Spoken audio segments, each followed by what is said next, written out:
श्री स्वामी समर्थ, श्री स्वामी समर्थ, श्री स्वामी समर्थ, श्री स्वामी समर्थ, श्री स्वामी समर्थ, श्री स्वामी। ईशा, तू एवढ्या लेट आज?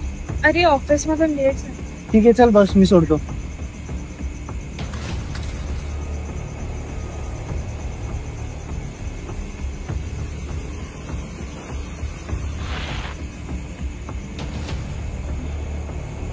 थँक्यू आल्याबद्दल. अरे तू बोलवलं म्हणून तर आलो मी. ठीक आहे, चल मी गाडी पार्क करतो, तू नीट जा.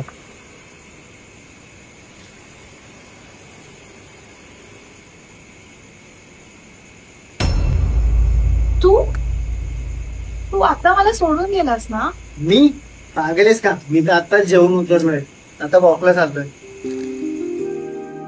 श्री स्वामी समर्थ, श्री स्वामी समर्थ, श्री स्वामी समर्थ, श्री स्वामी समर्थ, श्री स्वामी समर्थ, श्री स्वामी समर्थ, श्री स्वामी. अरे तू बोलवलं म्हणून तर